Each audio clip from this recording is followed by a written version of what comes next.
Let's turn the pages of history and go back many years to the banks of the Jordan River, flowing beside the sacred land of Baitul Muqaddas. This land has witnessed many great events. And on that day too, the drums of a mighty war echoed across the valley.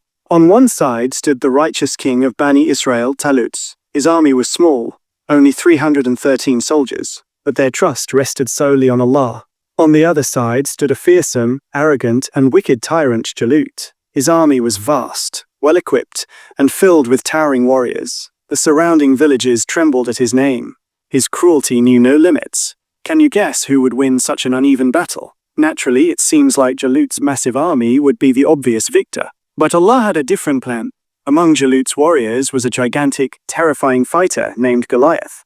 Every day he would come to the battlefield and challenge any soldier from Bani Israel to face him one-on-one. But everyone feared his size and his thunderous voice. No one dared to step forward. In this terrifying atmosphere, one day a young shepherd boy stepped onto the battlefield. His name was Dawud, Alayhi Wasallam. At that time, he was not yet a prophet, but his heart was filled with deep faith in Allah and an unshakable courage. Hearing Goliath's arrogant challenge, Dawud, Alayhi Wasallam, felt troubled. He thought, such evil cannot be allowed to roam freely on Allah's earth.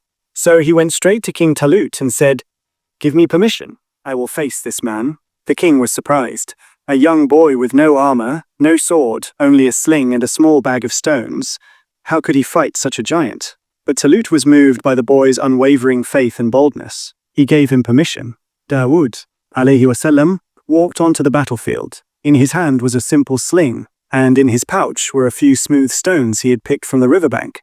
Goliath laughed loudly when he saw the boy approach, but Dawud, Alayhi Wasallam, stood calm and steady, taking the name of Allah. He placed a stone in his sling and hurled it with full strength. The stone flew through the air and struck Goliath right in the forehead. With a thunderous crash, Goliath fell to the ground. His massive body lay lifeless in the dust. The commander of Jalut's army stood in shock. Their greatest warrior had fallen, their morale shattered, the army scattered in all directions in fear. With the help of Allah, King Jalut and his 313 men won this seemingly impossible battle. And the true hero of this victory was the young Dawud, Alayhi Wasallam, who with faith and a simple sling brought down a mighty power. You see, even the greatest of enemies can fall when faced with true belief and courage. So whenever we face tough situations in our own lives, let us remember the story of Dawud, Alayhi Wasallam. With trust in Allah and a brave heart, victory is always possible. Do you have any questions after hearing this story?